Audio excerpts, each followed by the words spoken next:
അസ്സലാമു അലൈക്കും വറഹ്മത്തുള്ളാഹി വബറകാതുഹു. പ്രിയപ്പെട്ടവരെ, പരിശുദ്ധ റമളാൻ അവസാന 10-ലാണ് നാം ഉള്ളത്. കേവലം കുറച്ചു ദിവസം മാത്രമേ നമുക്ക് മുമ്പിലുള്ളൂ. ഇനിയുള്ള എല്ലാ രാത്രിയും പകലും ഇബാദത്ത് കൊണ്ട് സജീവമാക്കുക. അല്ലാഹു തൗഫീഖ് നൽകട്ടെ, ആമീൻ. ഇന്ന് രാത്രിയാണ് 25-ാം രാവ് നമുക്ക് വരുന്നത്. ലൈലത്തുൽ ഖദർ പ്രതീക്ഷിക്കുന്ന സാധ്യത കൂടുതൽ ഉള്ള രാത്രിയാണ് ഇന്നത്തെ രാത്രി. മുത്തുനബിയും ഇമാം ഗസാലി തങ്ങളും ഷാദിലി തങ്ങളും പ്രവചിച്ച രാത്രിയാണ് ഇന്നത്തെ രാത്രി. ഇമാം ബുഖാരി റളിയല്ലാഹു അൻഹു റിപ്പോർട്ട് ചെയ്ത ഹദീസ്, നബി സല്ലല്ലാഹു അലൈഹി വസല്ലം തങ്ങൾ പറഞ്ഞു, നിങ്ങൾ റമളാനിലെ അവസാന 10-ൽ ലൈലത്തുൽ ഖദർ പ്രതീക്ഷിക്കുക. അതിൽ തന്നെ 21, 23, 25 രാവുകളിൽ പ്രതീക്ഷിക്കുക.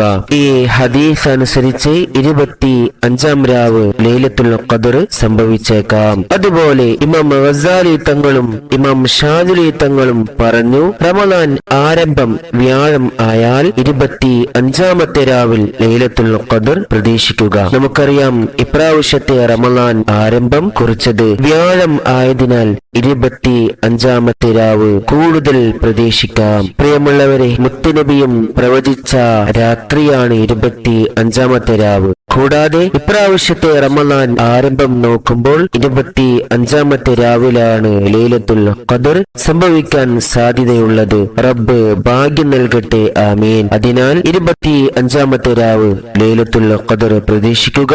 ആരും തന്നെ പാഴാക്കല്ലേ. കഴിഞ്ഞ വീഡിയോയിൽ പറഞ്ഞ എല്ലാ കാര്യങ്ങളും ഇന്ന് രാത്രി ചെയ്യുക. 5 മിനിറ്റ് കൊണ്ട് ലക്ഷക്കണക്കിന് പ്രതിഫലം വാരിക്കൂട്ടാം എന്ന വീഡിയോ കാണാത്തവർ എല്ലാവരും കാണുക. അതിന്റെ ലിങ്ക് ഡിസ്ക്രിപ്ഷനിൽ കൊടുക്കാം, മറക്കാതെ ചെയ്യുക. റമളാനിന്റെ അവസാന 10-ൽ സ്വതക്കക്കും സകാത്തിനും ഇരട്ടി പ്രതിഫലം ലഭിക്കുന്ന ഈ പുണ്യ സമയങ്ങളിൽ സകാത്തിന് അർഹനായ ഞങ്ങളുടെ ഉസ്താദിനെ നിങ്ങളിൽ ഓരോരുത്തരും കഴിയുന്നത്ര സഹായിക്കണമെന്ന് സ്നേഹത്തോടെ അഭ്യർത്ഥിക്കുകയാണ്. എല്ലാവർക്കും വേണ്ടി പ്രത്യേകം ദുആ ചെയ്യും. നിങ്ങൾ എല്ലാവരും എനിക്കും കുടുംബത്തിനു വേണ്ടിയും ദുആ ചെയ്യുക. അസ്സലാമു അലൈക്കും വറഹ്മത്തുള്ളാഹി വബറകാതുഹു.